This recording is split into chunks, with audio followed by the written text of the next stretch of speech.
So kenapa bila kita buat kajian DNA, saintis buat kajian DNA dekat ikan paus dan diorang buat kajian DNA dekat mamalia-mamalia lain, yang mengejutkan dalam banyak-banyak mamalia ni ada satu DNA yang lebih kurang sama lah, berkongsi satu leluhur, iaitu badak air. So agak mengejutkan sebab DNA ikan paus dengan DNA badak air, kalau kita compare side by side, lebih dekat berbanding DNA badak air dengan DNA mamalia di atas darat yang lain macam zirafah, kuda dan sebagainya. Lagi dekat lah badak air dengan ikan paus. So kenapa? Dan banyak lagi soalan berkenaan ikan paus yang bila kita fikir balik sebenarnya pelik. Kenapa dalam kehidupan yang duduk dekat dalam persekitaran akuatik ni tiba-tiba ada mamalia yang macam ikan paus, yang macam dolphin, geng-geng yang kita panggil cetacean lah. So yang tu agak pelik dan mereka ni menyusukan anak siap. Maksudnya dia orang tumpahkan susu tu dalam air laut, yang mana anak dia orang pun minum. So kenapa mamalia tiba-tiba boleh tersangkut satu geng dekat dalam laut? Okey, satu lagi selain daripada tu, macam geng-geng mamalia yang dalam laut ni, dia orang tiba-tiba ada sistem yang sepatutnya duduk dekat darat.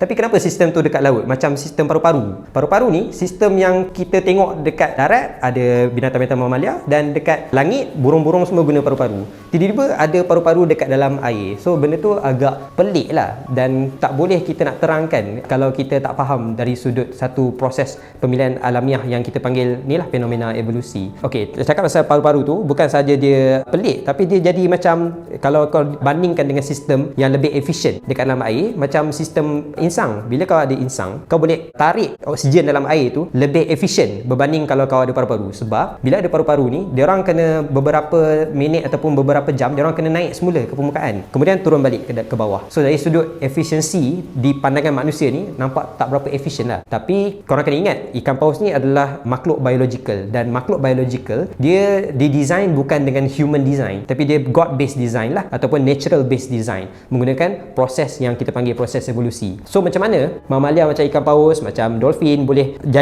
terjadi, dan apa kaitan dia dengan genetik badak air tadi? Okey, satu ketika dahulu ada satu moyang ni dipanggil macam moyang ikan paus lah, dengan moyang badak air, yang mana moyang ni duduk dekat darat. Saiz dia lebih kurang macam anjing macam tu je. Dan pada satu ketika dahulu ada saintis ni menjumpai satu fosil lah, fosil moyang ni yang dipanggil sebagai Pachycetus.